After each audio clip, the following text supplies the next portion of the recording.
Mari kita membaca 1 Yohanes pasal yang ketiga. Kita membaca 1 Yohanes pasal yang ketiga. Kita membaca ayat 11 sampai dengan 18. Sebab inilah berita yang telah kamu dengar dari mulanya, yaitu bahwa kita harus saling mengasihi.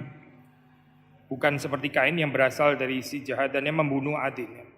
Dan apakah sebabnya ia membunuhnya? Sebab segala perbuatannya jahat dan perbuatan adiknya benar. Janganlah kamu heran saudara-saudara apabila dunia membenci kamu. Kita tahu bahwa kita sudah berpindah dari dalam maut ke dalam hidup, yaitu karena kita mengasihi saudara kita. Barang siapa tidak mengasihi, ya tetap di dalam maut. Setiap orang yang membenci saudaranya adalah seorang pembunuh manusia. Dan kamu tahu bahwa tidak ada seorang pembunuh yang tetap memiliki hidup yang kekal di dalam dirinya. Demikian kita ketahui kasih Kristus, yaitu bahwa ia telah menyerahkan nyawanya untuk kita. Jadi kita pun wajib menyerahkan nyawa kita untuk saudara-saudara kita. Barang siapa mempunyai harta duniawi dan melihat saudaranya menderita kekurangan tetapi menutup pintu hatinya terhadap saudaranya itu, bagaimanakah kasih Allah dapat tetap di dalam dirinya? Anak-anakku, marilah kita mengasihi bukan dengan perkataan atau dengan lidah, tetapi dengan perbuatan dan dalam kebenaran. Demikian pembacaan firman Tuhan. Mari kita minta belas kasihan dan pertolongan Tuhan. Tuhan, kami bersyukur kami bisa berada di rumah Tuhan pada hari ini. Kami bersyukur untuk kehadiran-Mu. Kami bersyukur karena kami hadir bukan dengan kebenaran kami, bukan dengan kesalehan kami, kekudusan kami, tapi kesempurnaan, kekudusan, kebenaran Kristus yang sudah diperhitungkan bagi kami. Kami berdoa supaya Engkau memberkati setiap orang yang beribadah pada pagi hari ini. Kami semua yang ada di ruangan ini maupun juga kami yang mendengarkan di rumah kami masing-masing. Kami berdoa supaya Tuhan memberikan kemungkinan, memberi kesempatan supaya lebih banyak lagi orang yang boleh menikmati kehadiran Tuhan di bait-Mu yang kudus ini, di tempat yang khusus, di dalam satu persekutuan bersama dengan saudara-saudari yang lain. Kami rindu supaya Tuhan menolong di dalam pergumulan kami untuk berespons bukan hanya terhadap situasi, tapi kami berespons di hadapan Tuhan ketika kami berada dalam keadaan seperti ini. Kami mohon supaya pemberitaan firman Tuhan pada pagi hari ini sekali lagi Tuhan kuatkan, Tuhan yang menolong, Tuhan yang berbelas kasihan, dan kami boleh diubahkan, dikuduskan oleh kuasa firman Tuhan. Tuhan melayakkan hamba-Mu, berikanlah mata hati yang tertuju kepada Tuhan dan boleh menjelaskan firman Tuhan ini. Tuhan yang melimpahkan berkat-Mu sehingga kami tahu apa yang harus kami kerjakan, apa yang kami seharusnya lakukan dalam kehidupan kami setelah kami pulang diutus oleh Tuhan ke dalam kehidupan kami masing-masing, di dalam hidup kami sehari-hari. Terima kasih Tuhan, kami menyerahkan pemberitaan firman Tuhan ini di dalam berkat-Mu. Demi Yesus Kristus kami berdoa, kami bersyukur. Amin. Saudara, kita memberikan judul untuk khotbah hari ini, yaitu mengasihi satu dengan yang lain, atau saling mengasihi. Nah, ini sangat khas di dalam bahasa Johanin ya, baik di dalam Fourth Gospel, Injil keempat, maupun juga di dalam surat Yohanes. Ini satu perkataan-perkataan yang sederhana yang sebetulnya kita nggak perlu menafsir sampai terlalu rumit bagaimana ya. Ini satu surat yang sangat jelas apa yang dikatakan, apa yang menjadi argumentasinya, mengapa, fondasinya apa, implikasinya apa, dan sebagainya, itu semuanya jelas. Nah, kita bisa membagi ini beberapa hal ya, ini di ayat yang tadi kita baca, misalnya dari 11 sampai 13 ya, ini waktu membicarakan tentang kasih atau bicara tentang cinta, ini adalah jantung hati ya dari Injil yang kita percaya. Lalu kemudian ayat 14 dan 15 kita membaca di situ bahwa cinta atau kasih ini memberikan kepastian, certain assurance, bahwa kita memiliki kehidupan yang kekal. Ini adalah tanda.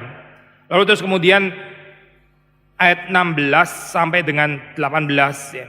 Bagaimana kita melayani satu dengan yang lain, kita mengikuti teladan dari Tuhan kita Yesus Kristus. Nah, kita akan membaca atau ini ya, merenungkan bagian-bagian ini. Saudara, tipikal di dalam ini ya, Johannine Writings, kalau saudara membaca di situ kan Yohanes itu menggunakan dualisme ya, dualisme. Gak semua dualisme itu benar tentu saja ya, apalagi kalau kita lihat di dalam kehidupan sekarang itu seringkali terjadi polarisasi ya. Dualisme, dikotomi yang sangat mengutupkan satu dengan yang lain gitu. Biasanya di partai politik dan sebagainya itu ketarik ya, orang satunya di kanan, satunya di kiri dan sebagainya. Itu dualisme yang ada di dalam dunia ini gitu. Tapi kalau saudara membaca di dalam kitab suci ya, nggak ada dualisme gitu. Dualisme yang perlu ini, memang kita nggak bisa mengerti sesuatu hal tanpa membicarakan opositnya ya. Di dalam hal ini ya, kalau kita membaca di dalam perikop sebelumnya itu ada kontras ya, dualisme antara kasih dan benci, kasih dan benci. Nah, sudah di dalam katekismus Heidelberg ya, ada satu pertanyaan tentang ketidakmampuan manusia itu ya, mengasihi. Lalu di situ dijawab bukan hanya memang manusia itu nggak mampu mengasihi Allah dan nggak mampu mengasihi sesamanya, bukan hanya itu, tapi malah dijawab juga bahwa dari kecenderungan hatinya manusia itu membenci. Banyak orang mungkin nggak setuju ya dengan kalimat seperti ini. Ya. Masa saya nggak mengasihi itu otomatis jadi membenci gitu ya? Ini kayaknya radikal sekali gitu, ekstrim ya pandangan seperti ini gitu. Saya nggak mengasihi satu hal kan ya, saya kurang peka terhadap orang lain itu satu hal ya. Tapi katekismus Heidelberg mengatakan ya kalau nggak mengasihi tarikan satunya ya simple, yaitu membenci. Gitu. Kita nggak sadar waktu kita ini membenci orang lain ya, kita berbalik di dalam tedeng aling-aling kita bilang kita kurang mengasihi lah, cinta kasih kita kurang sempurna lah dan sebagainya. Tapi kalau sudah membaca di dalam Johannine dualisme ya, kalau kita nggak mengasihi, satunya itu apa? Ya sudah, cuma ada hitrat, nggak ada yang lain. Gitu. Jadi sudah melihat di sini ada dualisme, either kita itu hidup mengasihi ya saudara-saudari kita atau kita membenci mereka. Sama seperti dualisme yang lain ya, ini terang dan gelap, gelap dan terang. Memang di dalam kenyataannya kita tahu ada certain gradasi ya. Kita nggak mengatakan dengan adanya dualisme ini nggak ada gradasi, bukan nggak ada gradasi. Memang nggak semua orang itu membenci dengan sama, maksudnya grade-nya ya, tentu saja berbeda. Orang juga nggak mengasihi dengan grade yang sama, betul gitu. Kita nggak berusaha untuk meniadakan gradasi, saya tidak gitu. Tapi yang kita katakan adalah cuma ada dua arah ini, kalau nggak mengasihi yaitu membenci. Sama seperti kalau kita nggak bicara terang, ya lawan katanya apa? Yaitu gelap gitu. Di mana terang nggak ada, ya gelap akan menguasai. Di dalam pasal-pasal sebelumnya atau perikop-perikop sebelumnya, kita banyak membicarakan tentang ini ya, tentang Allah yang adalah terang. Di sini kita membicarakan tentang Allah yang adalah kasih. Ya. Sederhana sekali ya, ini pemaparan daripada Yohanes, karena Allah itu kasih, maka orang-orang Kristen, orang-orang percaya itu dipanggil untuk mengasihi satu dengan yang lain. Pengenalan kita akan Allah itu selalu transformatif, ya, kontemplatif, reflektif, introspektif, dan akhirnya juga transformatif gitu ya. Orang yang reflektif dan introspektif harusnya itu transformatif. Kalau nggak ada transformasi, ya itu seperti dikatakan oleh Yakobus, orang hanya melihat firman Tuhan sebagai cermin loh saya. Ini metafor yang penting kan ya. Dan Yakobus bicara secara realistik. Waktu orang melihat firman Tuhan, dia melihat seperti di hadapan cermin, itu berarti ada moment of reflection kan ya. Tapi apa yang dikatakan oleh Yakobus, setelah itu dia pergi, dia lupa mukanya itu seperti apa, bagaimana rupanya gitu. Wah, ini mengerikan sekali ya, saya. Orang datang ke gereja, orang dengar firman Tuhan, dia reflektif, saya. Oh, dia enggak pikirannya melayang-layang, dia ini cermin gitu. Cermin itu waktu dia mendengar firman Tuhan, dia melihat dirinya sendiri. Apa enggak positif, saya, gambaran seperti ini? Yet bagi Yakobus itu belum tentu kemana-mana gitu. Jadi saudara dan saya waktu kita mendengar khotbah, ya, lalu terus kemudian kita jadi introspektif, reflektif. Saya jadi melihat diri saya ya di bawah terang firman Tuhan. Itu menurut Yakobus ya belum tentu kemana-mana. Itu just one thing. Gitu. Tapi apakah setelah dia tidak sedang mendengarkan firman Tuhan, dia remain reflektif dan introspektif? Itu yang membuat orang itu ditransform kehidupannya. Gitu. Kalau kita hanya bercermin waktu kita mendengarkan firman Tuhan, ada orang dengar firman Tuhan ya, dia bisa sampai keluar air mata, terharu dan sebagainya. Dulu saya waktu kecil di dalam tradisi gereja yang seperti itu, saya nggak mau komentar terlalu negatif juga gitu. Tapi ada kelemahan gitu. Orang di dalam gereja bisa keluar air mata, bisa terharu dan sebagainya. Tapi sebetulnya yang really matters itu kan bagaimana setelah itu di dalam kehidupan kita sehari-hari, betul nggak hidup kita ditransform oleh apa yang kita dengar, atau itu cuma jadi momen-momen reflektif doang, momen-momen yang terus kemudian menguap begitu saja, seperti katanya Yakobus. Maka sekali lagi waktu kita membicarakan tentang God is love ya, itu di dalam kehidupan kita ya, saudara dan saya, kalau kita betul-betul mengatakan kita ini mengenal Allah yang adalah cinta atau Allah yang adalah kasih, maka saudara dan saya diundang untuk menghidupi narasi ini ya. Narasi apa? Narasi Allah adalah kasih. Berarti apa, saudara? Berarti kita hidup saling mengasihi. Bukan cuma itu, saudara. Bahkan kita membaca di dalam Injil Yohanes, kita sudah pernah mengkhotbahkan bagian ini ya. Yesus berbicara, orang itu tahu dari mana, saudara, kalau kita ini adalah murid-murid Kristus. Yaitu dengan kita mengasihi. Dengan kita mengasihi. Menarik ya, saya nggak mau bikin terlalu polemik, terlalu kontras gitu. Tapi kalau boleh mengatakan di dalam Yohanes 13 ayat 35, di situ dikatakan ini, di situ orang itu akan mengetahui ya bahwa kamu adalah murid-muridku waktu kamu saling mengasihi. Bukan pakai alasan-alasan yang lain loh, bukan gitu. Karena gedung ibadahmu desainnya kayak begini gitu misalnya. Oh, nggak mirip gedung ibadah agama lain. Bukan itu, bukan gitu. Ini bukan tentang gedung ibadahnya orang Kristen tuh harus distintif ya. Yesus gak bicara itu sama sekali, tidak itu. Yesus gak bicara tentang hal-hal yang lain. Yesus bicara tentang satu saja, yaitu tentang orang itu tahu dari mana kalau ini adalah murid-murid Kristus, yaitu mereka itu saling mengasihi. Kita sudah sering sekali mengkhotbahkan bagian ini ya. Harap ini bukan menjadi sesuatu yang membosankan untuk kita ya. Tapi sekali lagi kalau kita mau menilai pertumbuhan kerohanian gitu, kerohanian saudara dan saya gitu. Kita sebetulnya cukup simple ini. Alkitab itu sederhana sekali ya, sederhana di dalam pengertian, nggak bikin kita sampai kompleks rumit sampai orang-orang elit doang yang bisa mengerti. Ini hal yang sangat sederhana, yaitu apa Kalau kita mau mengetahui kita ini bertumbuh atau tidak ya, kita lihat aja dalam kehidupan kita semakin mengasihi atau tidak. Apakah kita semakin mengasihi Tuhan? Apakah saudara dan saya semakin mengasihi sesama?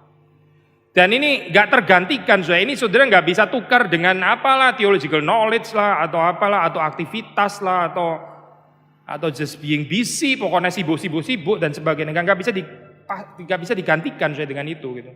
Dan gak ada jaminan itu yang hal-hal yang lain itu gak ada jaminan bahwa itu di dalamnya pasti ada cinta. Itu enggak. Orang mencintai pasti melayani. Orang melayani gak tentu mencintai, maksudnya fenomena melayani ya. Saudara membaca di dalam surat kepada jemaat di Efesus yang ada di dalam kitab Wahyu itu ya. Mereka banyak kelebihannya, bukan gak ada kelebihannya gitu. Tapi mereka kehilangan first love, kehilangan kasih mula-mula.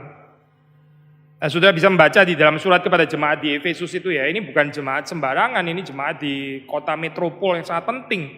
Salah satu jemaat yang penting di dalam 7 jemaat yang dicatat dalam kitab Wahyu itu. Ya menarik, di dalam kitab Wahyu waktu saudara membaca jemaat yang dipuji, yang gak ada kelemahannya, justru 2 jemaat yang paling kecil, yang paling gak penting gitu. Yaitu Smyrna dan Philadelphia. Itu 2 jemaat yang paling gak penting dibanding 7 semua yang lain. Tapi ini justru adalah jemaat yang dipuji Tuhan. Hati-hati ya dengan ini ya, dengan ketidakkritisan terhadap kita mengasihi. Waktu kita kehilangan cinta kasih di dalam kehidupan kita akan betul-betul menggenapkan seperti apa yang dikatakan di dalam Alkitab ya. Di dalam akhir zaman itu kasih orang itu akan menjadi dingin. Kasih orang itu akan makin lama makin dingin. Mengapa ya kasih orang makin lama makin menjadi dingin? Saya percaya salah satunya karena dunia ini makin lama makin sulit gitu. Di dalam akhir zaman ini makin lama makin sulit. Jadi kalau mau dibicarakan kasih orang menjadi dingin, itu wajar-wajar saja gitu. Perlu kasih yang dalam sekali sehingga di dalam saat kesulitan kita bisa tetap mengasihi, itu perlu kasih yang betul-betul dalam gitu. Kalau kasih kita itu permukaan, superficial, waktu Ada kesulitan ya, sudah orang di dalam kesulitan langsung berpikir dirinya sendiri. Waktu di dalam kesulitan orang langsung berpikir tentang dirinya sendiri, keluarganya dan sebagainya, or perhaps gerejanya gitu ya. Gak pikir gereja lain juga dan mendingan lah pikir gerejanya gitu ya. Tapi dia juga gak pikir gereja lain juga. Wajar saya di dalam keadaan seperti ini ya. Zaman yang makin lama makin sulit membuat orang itu cinta kasihnya itu menjadi dingin gitu dan ya menjadi berkat yang disebut memberkati orang lain, melayani orang lain itu jadi luxury, itu sesuatu hal mewah gitu ya. Untuk orang-orang yang memang sangat berkelebihan gitu. Tapi orang-orang yang normal ya sudahlah, wajar-wajar saja kalau dia mementingkan kehidupannya dirinya sendiri karena memang zaman bahaya, zaman susah dan sebagainya. Saudara, ini jemaatnya Yohanes ini bukan jemaat yang nggak tahu apa itu penderitaan, loh, saya bukan itu. Ini bukan jemaat yang kaya raya terus kemudian pegang power gitu ya, menduduki posisi-posisi penting di masyarakat. Ini bukan jemaat itu, saya bukan itu. Jadi kalau kita bicara tentang jemaat Yohanes ini juga bukan jemaat yang nggak ada kesulitan gitu. Kita bukan bukan jemaat yang lebih sulit dan di dalam keadaan lebih bahaya daripada jemaatnya Yohanes, tidak. Ini pakai argumentasi from greater to lesser ya.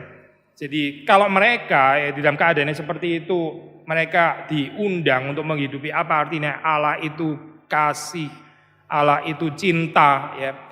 Saudara dan saya di dalam kehidupan yang juga ada penderitaan, tuh perhaps nggak sampai penderitaan seperti komunitasnya Yohanes, saudara juga dipanggil untuk menghidupi kesaksian ini. Ada banyak orang di dalam saat seperti ini ya, mencoba untuk menangkap situasi, banyak gereja lah.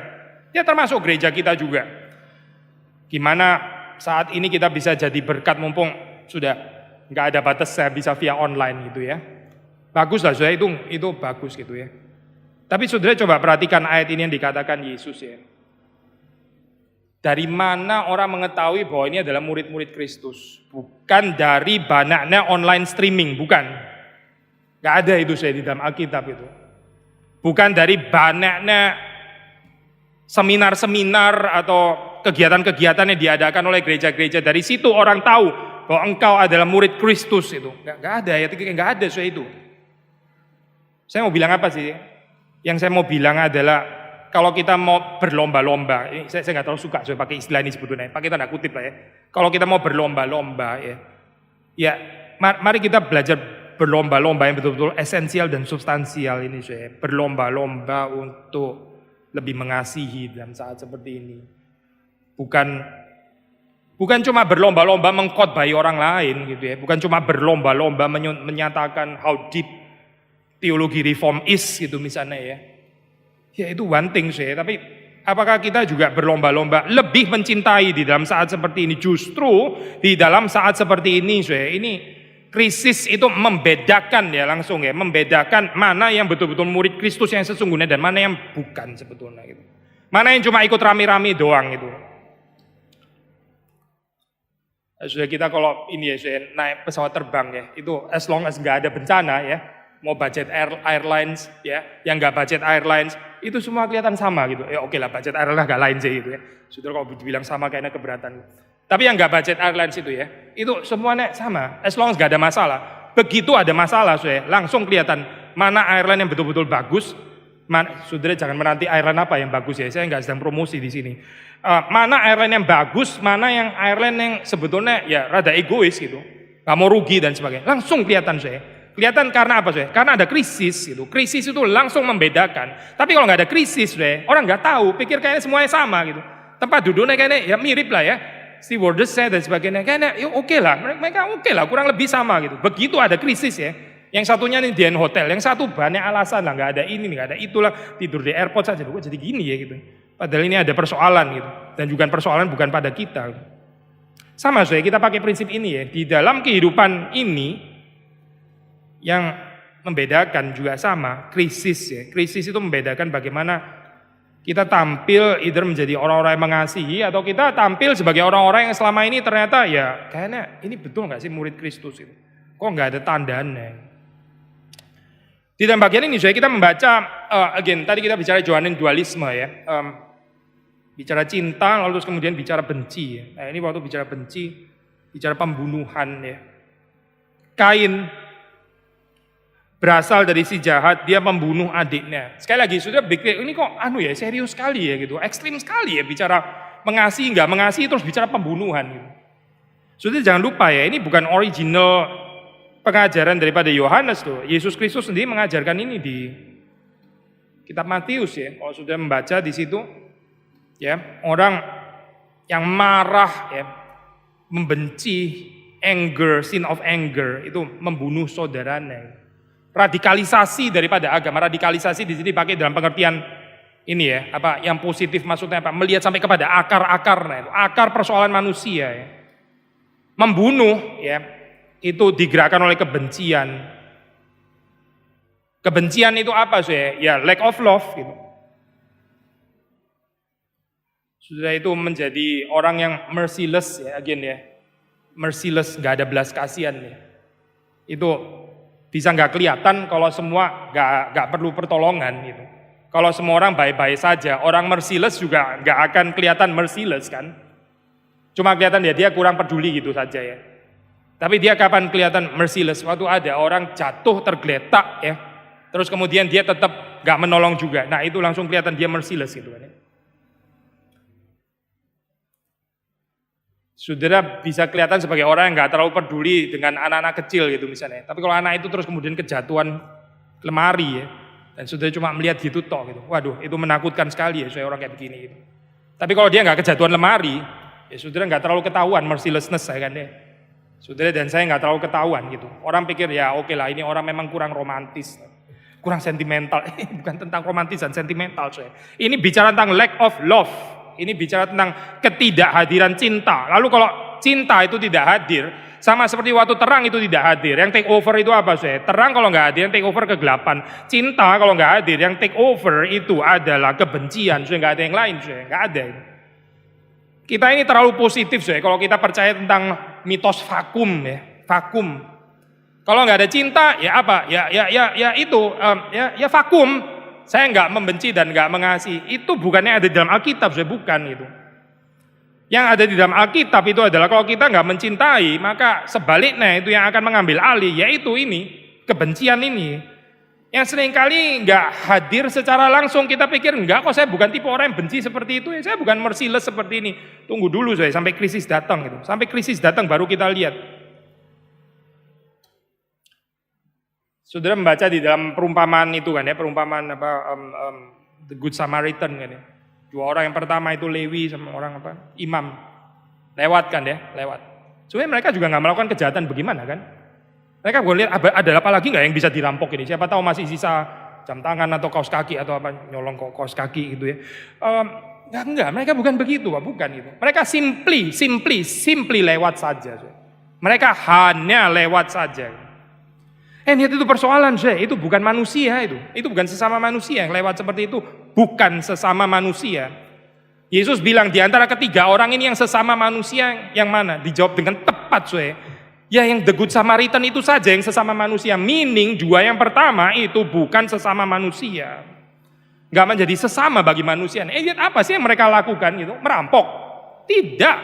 Mereka simply gak ngapa-ngapain gitu ya. Simply tidak melakukan apa-apa. Hati-hati saya kalau kita mulai kebiasaan dengan ini ya. Kehidupan yang seperti ini ya, kehidupan yang terus berpikir self conscious tentang diri sendiri dan sebagainya. Lama-lama bisa jadi Kain seperti Kain ini. Lack of love itu membawa kepada destruksi, bukan membawa kepada theological vacuum, spiritual vacuum dan sebagainya. Karena kita nggak percaya vacuum. Kita nggak percaya point of neutrality, kita nggak percaya itu. Yang ada adalah kalau kita nggak driven by love, ya kita akan digantikan driven by hatred. Saya baca bukan seperti Kain yang berasal dari si jahat dan membunuh adiknya. Apakah sebabnya ia membunuhnya? Sebab segala perbuatannya jahat dan perbuatan adiknya benar. Jangan kamu heran saudara-saudara apabila dunia membenci kamu. Menarik ya ini gerakannya daripada Yohanes waktu dia menulis bagian ini setelah bicara tentang Kain. Saya percaya waktu orang dibicarakan tentang Kain, dia introspektif dalam hal ini supaya dia jangan seperti Kain gitu. Tapi terus kemudian penulis daripada surat Yohanes ini meneruskan ya Kamu jangan heran, don't be surprised. Jangan kaget ya, kalau di dunia ini ada banyak kain gitu. Gak ada yang luar biasa tentang ini gitu. Yang luar biasa dan aneh ya, itu kalau kita mengaku God is love and yet kita seperti kain. Nah ini aneh sekali gitu. Tapi kalau orang nggak percaya God is love, ya sudah, what can we expect gitu. Itu yang mau dikatakan oleh Yohanes sebetulnya. Jangan kamu heran. Apabila dunia membenci kamu, dalam kurung seperti Kain yang memang juga membenci. Gitu. Waktu kita di dalam keadaan seperti ini, apa sih yang menjadi reaksi daripada kita ya? Ada orang kurang bertumbuh ya, dia itu sensitif sekali ya. Dengan dikasihi dan dibenci itu, dikasihi, dibenci. Lalu kalau dia dibenci, ditolak, dia rasa seperti kayak bagaimana begitu ya. Itu kurang bertumbuh ya, kehidupan orang seperti itu. Kalau orang bertumbuh itu dia belajar peka dia itu mengasihi atau membenci itu. Bukan dia dikasihi atau dibenci. Gitu. Bukan tentang saudara dan saya, bukan. Ini tentang orang lain. Gitu. Kalau kita bertumbuh ya, kita akan terus kritikal, saya ini mengasihi enough, atau saya lebih cuek, membenci, nggak peduli, dan sebagainya. Gitu. Yohanes mengatakan kalau kita dibenci itu biasa-biasa saja gitu. Ya memang begitu, nggak ada yang aneh dengan itu. Don't be surprised, nggak usah kaget, nggak usah heran. Tapi dikatakan kita tahu bahwa kita sudah berpindah dari dalam maut ke dalam hidup, yaitu karena kita mengasihi saudara kita. Barang siapa tidak mengasihi, ya tetap di dalam maut. Saya pikir ini salah satu konsep yang sederhana and so powerful ya. Hidup itu apa sih? Hidup itu artinya mengasihi. Membunuh itu berkaitan dengan kematian kan, betul ya? Ini nggak perlu dijelaskan ya, membunuh berkaitan dengan kematian. Tapi kita seringkali berpikir membunuh itu mendatangkan kematian itu. Yang membunuh itu sendiri ada di dalam kematian, itu yang mungkin kita jarang pikirkan ya bagian ini ya. Yang nggak mengasihi itu sebetulnya di dalam kematian. Bukan cuma yang akan dijahati itu yang akan mati gitu ya. Yang membunuh ini sendiri, yang membenci ya, itu berada di dalam maut. Sekali lagi ya saudara, ini Yohanes waktu Pak menjelaskan tentang kehidupan itu apa sih ya. Kehidupan kalau sudah membaca, sudah masih ingat dalam khotbah dalam Injil Yohanes, itu yang disebut hidup yang kekal itu apa? Hidup yang kekal itu mengenal Allah, mengenal Allah Tritunggal, mengenal Bapa yang mengutus, mengenal Anak yang diutus. Itu namanya hidup yang kekal. Kita affirm ya saya prinsip ini ya, Injil Yohanes di dalam surat Yohanes. Hidup yang kekal itu apa saya? Hidup itu apa? Hidup itu mengenal God is love, itu hidup. Artinya apa saya mengenal God is love? Yaitu kalau kita mengenal God is love, kita mengasihi. Itu orang yang hidup itu mengasihi. Orang yang nggak mengasihi itu as good as dead. Orang yang di dalam kehidupannya nggak mengasihi itu sama dengan orang mati sebetulnya gitu. Karena tanda kehidupan itu ya apa sih? Bukan saudara bisa teriak-teriak gitu, bukan saudara bisa jerit-jerit lah atau apa gitu ya. Bukan karena saudara bisa ngomongnya pinter sekali dan sebagainya. Itu bukan tanda kehidupan kalau menurut bagian ini. Tanda kehidupan itu satu saja, simple ya. Fokus. Apa? Mengasihi. Kalau saudara dan saya betul-betul hidup ya, kita makin mengasihi, itu tanda kehidupan. Lawan katanya kematian itu inability to love ya. Saya pernah kutip satu ini ya, perkataan yang sangat baik dari Dostoyevsky kalau saya nggak salah ingat ya, itu apa waktu menjelaskan tentang hell ya. Hell, neraka itu apa ya? The inability to love any longer. Wah bagus sekali saya itu kutipan itu. Hell, neraka itu apa sih? Neraka itu nggak ada lagi kemungkinan, ya nggak ada lagi kekuatan, nggak ada lagi kemampuan untuk mencintai. Itu namanya neraka. Gitu. Tapi ada banyak orang suka ya menghidupi neraka seperti ini. Ya, selagi dia hidup di dalam dunia hidup ya biologically hidup. Kita khawatir sekali dengan ini ya, dengan virus COVID dan sebagainya gitu. Kita punya kekuatan. Oke lah, sudah itu wajar gitu ya. Tapi kita punya kekhawatiran yang sama nggak sudah dengan virus kematian ini? Ketidakmampuan untuk mencintai, atau kita lebih peka dengan kematian biologis ini ya, jangan sampai saya sakit biologis, jangan sampai saya kena virus biologis. Lalu bagaimana dengan kehidupan yang gagal mencintai ini? Kita ada kekhawatiran juga nggak ya? Atau kita pikir ya memang saatnya semua orang pada takut seperti ini. Jadi kalau saya takut ya wajar saja, toh semua orang takut gitu. Yang nggak wajar itu yang nggak takut malah begitu ya. Hati-hati saudara dan saya nggak dipanggil untuk menuju kepada kematian loh. Itu bukan narasi kehidupan kita. Narasi kehidupan kita itu adalah mengasihi dan di situ ini dinyatakan kehidupannya sesungguhnya. God is love.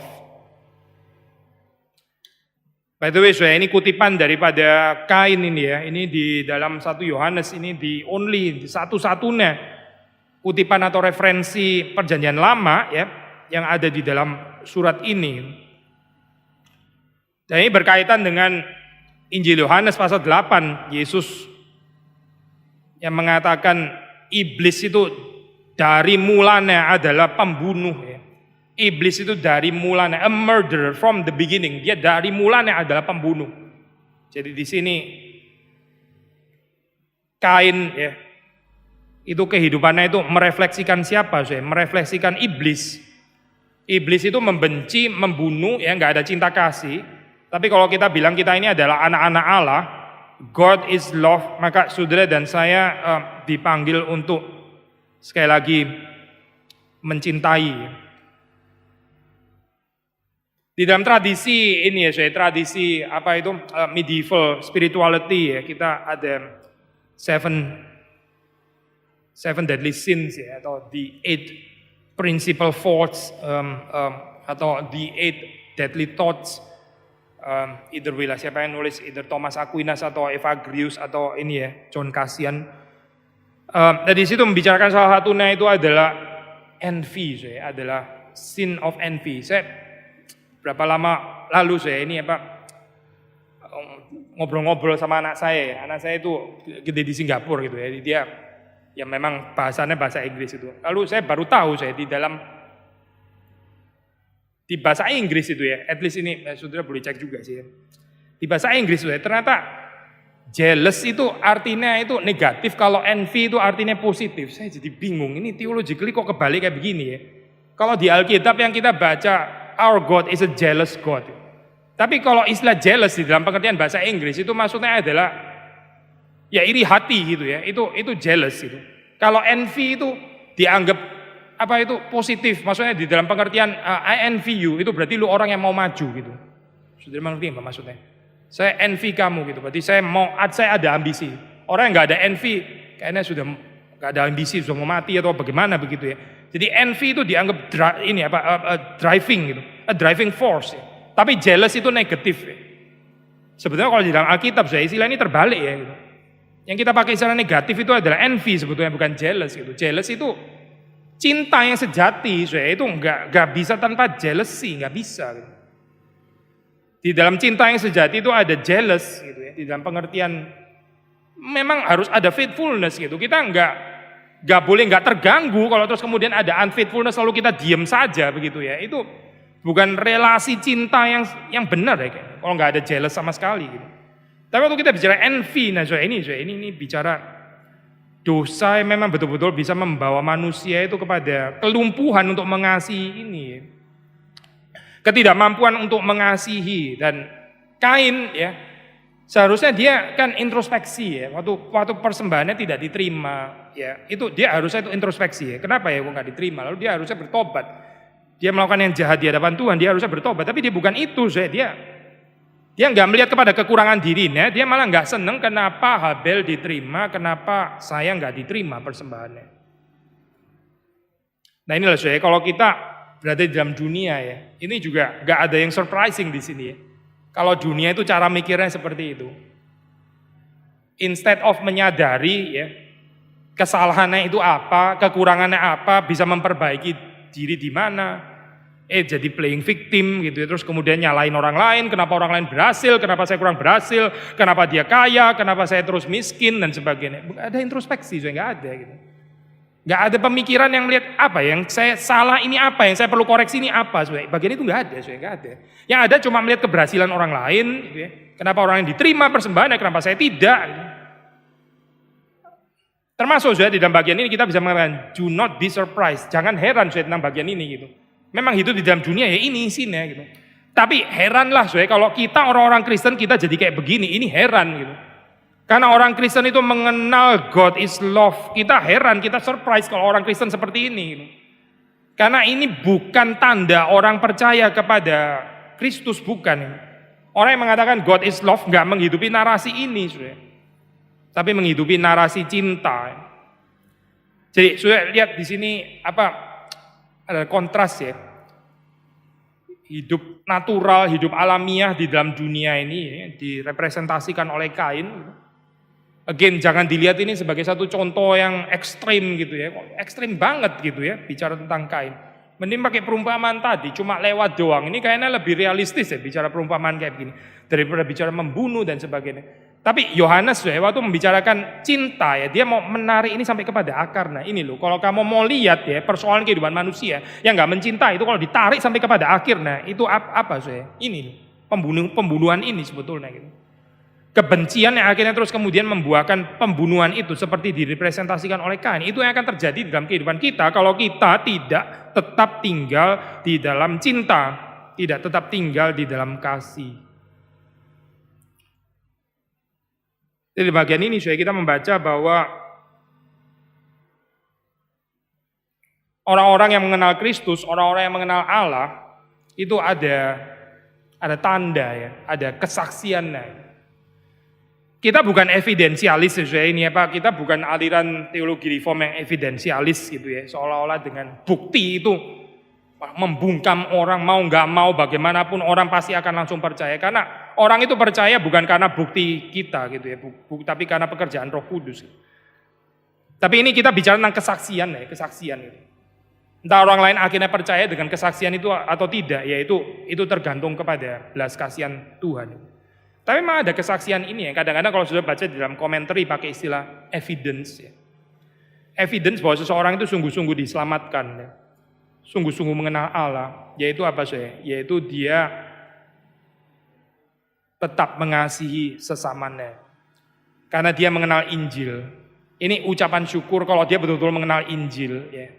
Mengenal Injil. Saya sudah pernah membicarakan kan ya, waktu kita bicara kasih itu, kita nggak bisa bicara kasih yang cuma kita terima, ya.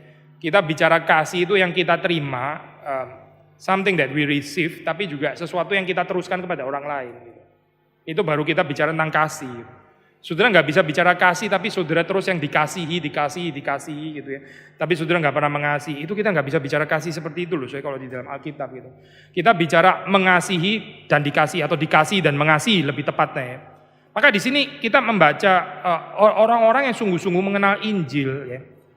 Sungguh-sungguh kehidupannya diubahkan oleh Injil, itu dia semakin mengasihi, dan ini adalah tandanya ya, tanda, atau kalau memakai istilah tanda kutip evidence ya.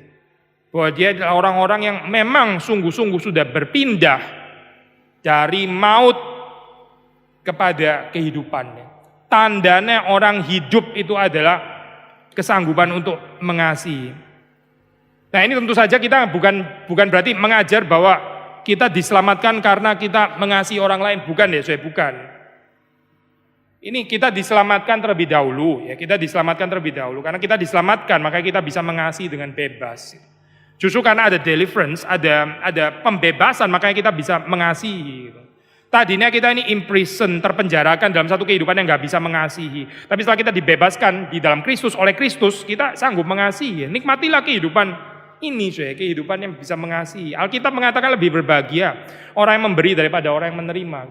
Prinsip yang sama kita bisa mengatakan lebih berbahagia orang yang mengasihi daripada dikasihi. Dikasihi itu sudah bahagia sekali, tapi mengasihi itu sangat bahagia bisa mengasihi. Jangan tidak ambisius dengan kebahagiaan ini ya, meskipun oke lah ini rada bahaya ya ngomong kalimat ini ya. Seperti kayak menjadikan kebahagiaan itu menjadi goal kehidupan. Tapi maksud saya di dalam pengertian ini yang juga diberikan Tuhan ya, ditawarkan oleh Tuhan di dalam kehidupan orang percaya, itu kebahagiaan yang paling tinggi. Apa itu kesanggupan untuk mengasihi, itu bukan hanya dikasihi tapi juga mengasihi. Mari kita bertumbuh di dalam hal ini seperti diajarkan oleh Yohanes. Menghidupi ini ya, kebersamaan anggota keluarga kerajaan Allah ya, nggak bisa dilepaskan daripada cerita cinta atau cerita kasih ini. Saudara dan saya masing-masing punya keluarga ya. Kalau kita normal ya, dan saya assume kita normal ya, kita pasti sayang ya dengan anggota keluarga kita. Itu adalah orang-orang yang paling dekat dengan kita gitu, orang-orang yang kita paling cintai. Ya waktu kita membaca firman Tuhan, ini Tuhan tuh mau memperluas ini ya, konsep family of God ini ya. Ini diperluas ini, household of God, rumah tangga Allah ya. Bukan cuma orang-orang yang ada di dalam tinggal serumah dengan saudara, tapi orang-orang yang tinggal di dalam rumah Tuhan itu. Sama seperti waktu kita bicara tentang doa Bapa kami kan ya. Berikanlah kami makanan kami yang secukupnya pada hari ini kan. Bukan makanan saya kan. Bukan berikanlah keluargaku makanan yang secukupnya untuk keluargaku, tapi makanan kami kan. Ini memperluas gitu. Sama saya di dalam hal ini ya, waktu kita bicara tentang cinta ya, yang ada dalam pikiran Yohanes yaitu bagaimana menghidupi bahwa kita ini one family of God. Ada kehidupan komunitas yang nyata dan ini ya yang dikatakan oleh Yohanes betul, dikatakan bahwa dunia itu akan melihat bahwa inilah murid-murid Kristus. Saudara kita sudah pernah share ya, itu yang membawa kekristenan kepada perkembangan di dalam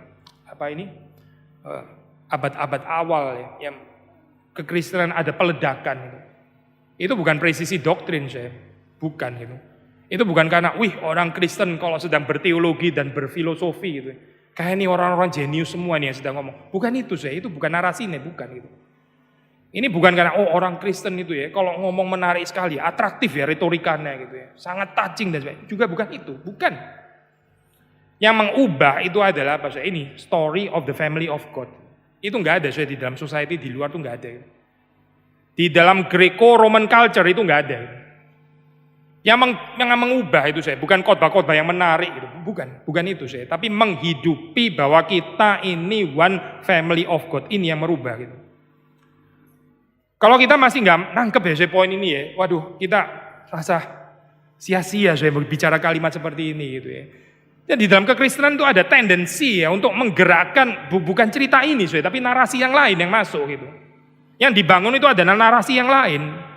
Tapi kalau sudah membaca Alkitab ini jelas sekali bicara tentang love your brother and sister, love your brother. Karena apa ya? Karena kita ini one big family of God.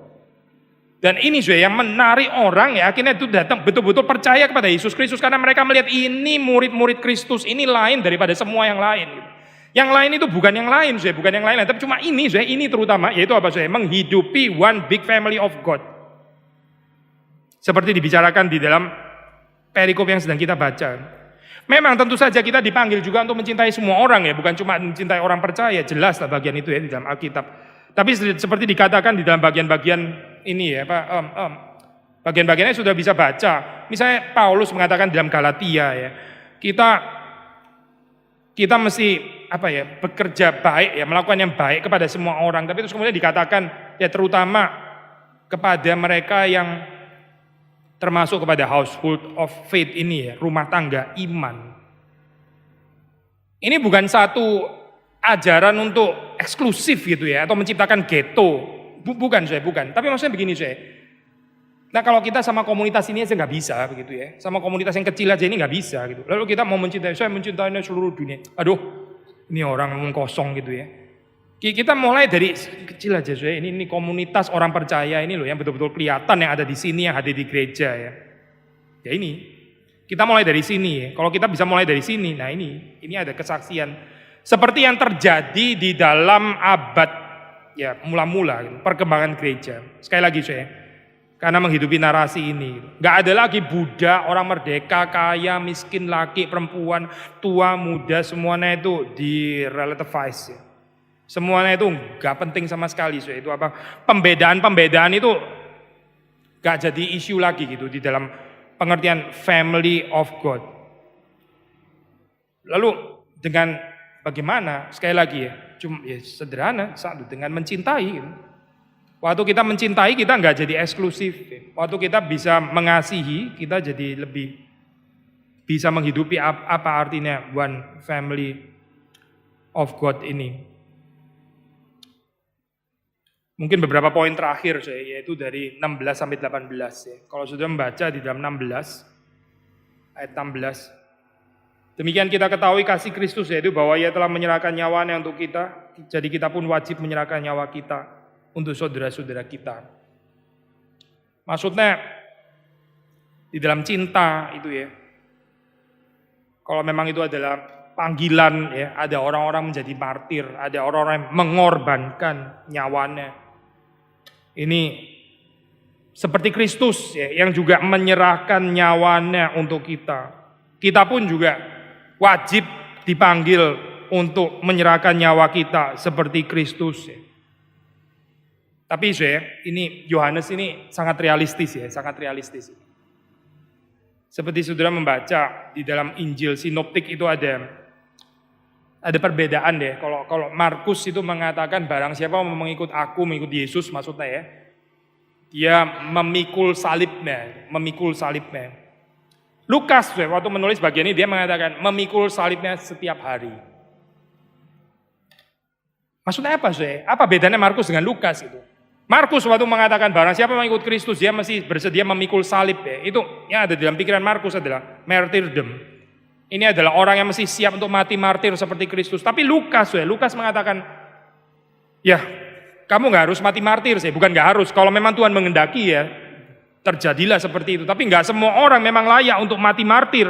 Kamu kalau nggak mati martir pun juga kamu tetap diundang untuk memikul salibmu setiap hari. Setiap hari itu maksudnya bukan kematian martir sih. Karena kematian martir bagaimana bisa memikul setiap hari? Orang kan nggak mati setiap hari. Jadi dalam pikiran Lukas ini apa ya? Whereas Markus mengatakan ini martir gitu. Barang siapa mau ikut Kristus dia mesti bersedia menjadi martir. Lukas juga bukan nggak setuju hal itu. Tapi Lukas mengatakan memikul salib setiap hari. Kalaupun kamu nggak jadi martir ya, kamu mesti menyangkal dirimu, kamu mesti mematikan dirimu setiap hari, memikul salibmu setiap hari. Sama ya saya di dalam bagian ini ya. Kita membaca 16, ini orang yang sama sekarang, yaitu Yohanes. Kita pun wajib menyerahkan nyawa kita untuk saudara-saudara kita. Tapi nggak berhenti di sini, ada ayat 17. Barang siapa mempunyai harta duniawi dan melihat saudaranya menderita kekurangan, tetapi menutup pintu hatinya terhadap saudaranya itu, bagaimanakah kasih Allah dapat tetap di dalam dirinya? Saya nggak mau pakai istilah, wah mati bagi saudara, lah, omong kosong, terlalu muluk-muluk. Enggak, saya nggak berani mengatakan kalimat itu, tidak. Tapi kita katakan ini ya, kalau Tuhan menghendaki seperti itu ya kita mesti taat gitu. Tapi kita tahu mungkin di dalam kehidupan kita mencintai orang lain ya. Gak semua kita layak untuk mati martir ya, terus kemudian berkorban sampai menyerahkan nyawa kita bagi saudara-saudara kita. Mungkin ekstensinya gak sampai di sini di dalam komentar ini kalimatnya bagus ya. Dia bilang service to other may mean dying. Pelayanan kepada sesama itu bisa merupakan apa ya? Bisa berarti kematian gitu, pengorbanan nyawa betul. Tapi kemudian dia melanjutkan, service to others always involves giving. May means dying, ya. Bisa saja ya itu sampai mesti menyerahkan nyawa, bisa, mungkin ya katakanlah, mungkin gitu. Tetapi di sini dikatakan service to others always ya, selalu apa sih? Selalu involves giving, selalu mengikut sertakan memberi. Saudara, kehidupan kita ini, kita memberi kepada orang yang kekurangan atau tidak. Saudara jangan bilang ini liberal lah, demokrat lah atau apa. Ini nggak ada urusan sama politik, saya. Ini Alkitab. Saudara ada kerinduan dan ada action untuk memberi kepada orang yang kekurangan. Saudara bilang, saya mau loh, tapi saya nggak tahu siapa yang perlu. Nah ini loh, saya sounds familiar ya. Sounds familiar kan ya. Untuk membenarkan dirinya, ya, maka orang itu mengatakan, oh Tuhan, siapakah sesamaku manusia? Sounds familiar kan? Seperti kayak sudah siap melayani orang lain, supaya seperti sudah siap memberi kepada orang lain. Tapi apa boleh buat orang yang beruntung itu tidak saya temukan gitu ya. Saya pernah bicara sama ini ya, sama rekan pelayanan gitu ya. Dia bilang ini. Saya nggak tahu loh, saya nggak tahu loh orang itu ini sakit dulu apa, saya nggak tahu makanya saya nggak telepon, saya nggak tahu. Justru pertanyaan gimana kita nggak tahu itu yang jadi persoalan gitu. Kalau kita sebagai hamba Tuhan kita terus kemudian bilang saya nggak tahu loh, saya nggak dikasih tahu, ya lu berhenti aja kali jadi hamba Tuhan gitu. Maksudnya kalimat ini ya, kalimat tajam gitu. Ada orang itu sangat pasif di dalam kehidupannya ya, dia Saya kenapa nggak mengasihi? Karena orang nggak kasih tahu saya siapa yang kesulitan. Justru persoalannya itu kenapa kita bisa nggak tahu ada orang kesulitan, itu persoalannya ada di sana gitu. Bukan karena orang lain yang salah nggak kasih tahu saya, orang itu sebetulnya perlu ditolong tapi nggak ada orang kasih tahu saya. Akhirnya saya nggak menolong orang lain karena orang lain nggak kasih tahu saya. What kind of ini ya, apa justification saya itu? Gitu. Ada orang lain lagi bilang gitu, oh saya kalau memberkati orang saya ini ya, saya lebih banyak pakai kata-kata gitu. Saudara, kalau kita nggak bisa keluarin dompet ya, kalau dompet saja nggak bisa gitu ya, saudara jangan pakai kata-kata lah inilah dan sebagainya. Saya memberkati orang pakai khotbah, saya kalau memberkati orang pakai nasihat-nasihat, saya memberkati pakai konseling gitu. Berkati orang pakai ini, saya pakai dompet gitu, pakai uang gitu. Kalau bagian ini saja tidak bisa gitu, bagian yang simple ini kita nggak bisa ya. Kita jangan bicara tentang cinta, itu semua omong kosong saya itu bicara tentang cinta. Perhatikan kalimat Yohanes. Barang siapa mempunyai harta duniawi dan melihat saudaranya menderita kekurangan tetapi menutup pintu hatinya terhadap saudaranya itu. Bagaimana kasih Allah dapat tetap di dalam dirinya? Bagaimana kasih Allah akan tetap di dalam dirinya? Kita bicara diakonia, saya. Ini memang ada perbedaan deh, saya. Karena ada perbedaan waktu kita membicarakan tergantung eklesiologi kita gitu ya. Saya pernah studi di Jerman, saya itu gereja itu especially connected dengan dua hal saya di sana gitu. Ya. Satu diakonia, satu lagi itu adalah pastoral counseling ya. Dan dua-duanya ini seperti kayak nggak enak gitu ya. Diakonia itu cuma relevan untuk orang-orang yang kekurangan gitu ya, homeless people dan sebagainya. Pastoral counseling itu orang-orang yang depresi lah, yang nggak kuat, personalitasnya nggak kuat gitu ya. Jadi seperti kayak seolah-olah gereja itu tugasnya cuma orang-orang yang apa itu ya, yang ya itulah sudah gak jelas itulah keadaannya ya. Either economically sick atau mentally sick gitulah ibaratnya. Kita terganggu dengan gambaran eklesiologi seperti itu. Masa gereja tugasnya cuma ini? Gereja certainly much more than that gitu ya. Tapi saya pikir di bagian dunia yang lain ada persoalan yang lain ya. Kayak nggak ada tempat untuk diakonia gitu.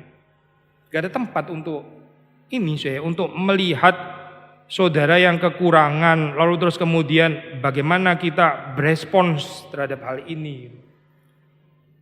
Yohanes mengaitkan ini dengan God is love, God is love. God is love itu always involve ini, giving. Kapan terakhir kali saudara dan saya mendukung orang yang kekurangan gitu? Kapan Kapan saudara terakhir kali saudara menahan jatah saudara dan saudara menyalurkannya kepada orang lain yang lebih membutuhkannya? Kapan silakan tanya kepada diri kita masing-masing. Saya juga tanya kepada diri saya. Kapan ini terjadi dalam kehidupan kita? Kalau menurut Yohanes, kalau itu tidak terjadi, Yohanes akan mengatakan bagaimana kasih Allah dapat tetap di dalam dirinya. Apakah saudara percaya di dalam dunia ini nggak perlu lagi ada orang yang ditolong gitu?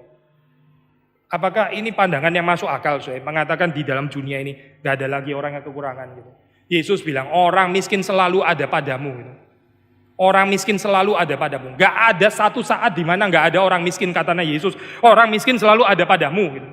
Memang konteksnya membicarakan message yang berbeda ya, tapi paling gak kalimat ini kalau kita boleh ambil. Yesus bilang gak pernah ada saat di mana nggak ada orang yang nggak perlu dibantu, itu nggak pernah ada, menurut Yesus. Yang ada itu adalah saudara dan saya nggak punya kepekaan, bolak-balik nggak punya kepekaan. Ini yang jadi persoalan di dalam kekristenan itu. Lalu kita masih berani bicara, saya nggak tahu loh, nggak ada kasih tahu saya loh, siapa sesamaku manusia. Kita masih berani bicara seperti ini, Mari kita berjanji, minta kepada Tuhan, minta pengampunan Tuhan. Ini hal konkret sekali, hal sangat konkret ya. Kita minta kepada Tuhan, Tuhan berikan kepada saya satu penglihatan jelas siapa yang saya bisa berbagian di dalam kehidupan ini. Baru kita bisa bicara tentang cinta, Bicara cinta itu bicara tentang pengorbanan. Salah satu pengorbanan yang paling simpel itu adalah membagi harta. Ini salah satu yang paling simpel, paling simpel. Paling kita bisa lakukan.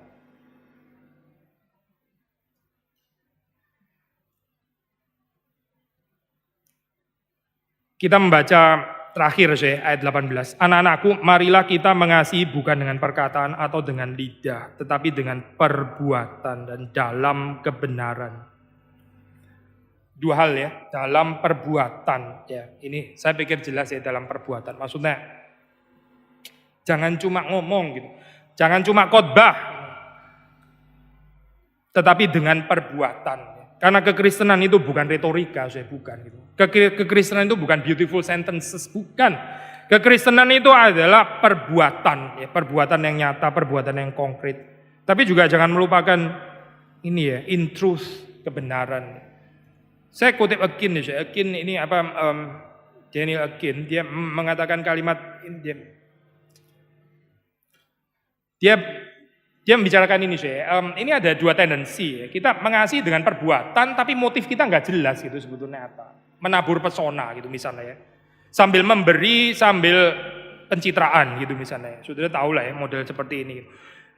Atau seperti kayak motifnya, kerinduannya seperti selalu ada. Tapi ya apa boleh buat, sesamaku yang beruntung itu nggak muncul-muncul, sehingga saya nggak bisa ada objek kayak ini, nggak kebelet mau mengasihi ini, nggak ada objek kayak apa boleh buat, omong kosong lah itu.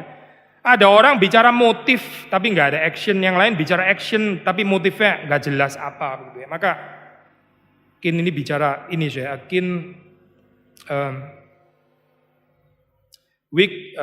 God cares about both our motives and our actions. God cares about both our motives and our actions. Makanya di sini dibilang ini saya dua ini, dengan perbuatan dan dalam kebenaran. Jangan cuma bicara kerinduan di dalam hati. Ya. Saya sebenarnya rindu loh mulai ini, rindu terus ya, nggak ada kenyataannya. Gitu. Cuma di dalam wilayah kerinduan doang gitu. Tapi nggak ada perbuatannya. Tapi mungkin sisi yang lain ya, ada perbuatan, tapi terus kemudian ya tidak dilakukan di dalam kebenaran. Ya. Ada motivasi lain yang nggak tahu apa gitu. Kiranya Tuhan menolong kita, kiranya Tuhan memberkati kita, kiranya Tuhan memberikan pada kita kesempatan ya di dalam kehidupan kita yang mengasihi, ya. Mengasihi secara konkret, memberi diri kita, karena Alkitab mengatakan orang-orang yang mengasihi itu ini adalah orang-orang yang mengenal Allah yang adalah kasih. Mari kita masuk di dalam doa.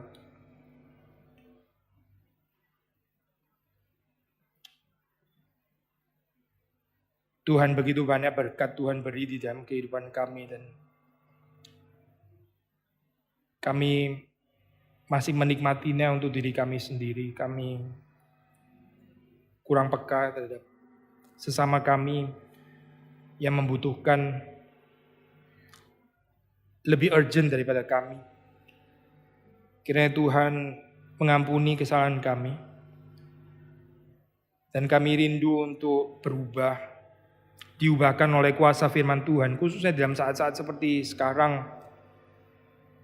Kami tidak membiarkan hanya gereja yang berdiakonia, tapi kami sendiri di dalam takaran kami, di dalam kejujuran, bukan untuk mengesankan orang lain, bukan untuk membuktikan diri, tapi dengan cinta kasih yang tulus di hadapan Tuhan, kami juga belajar untuk menyalurkan apa yang Tuhan beri di dalam kehidupan kami. Terima kasih Tuhan, kami ini tidak berkekurangan. Kiranya Tuhan mengubahkan kehidupan kami, dan di dalam saat seperti ini justru kami belajar untuk menghidupi apa artinya kami ini adalah satu keluarga besar yang sudah dipersatukan oleh darah Kristus yang mahal itu. Kami berdoa supaya kami bisa menghidupinya dengan pertolongan dalam anugerah Tuhan, belas kasihan Tuhan. Demi Yesus Kristus kami berdoa, kami bersyukur. Amin.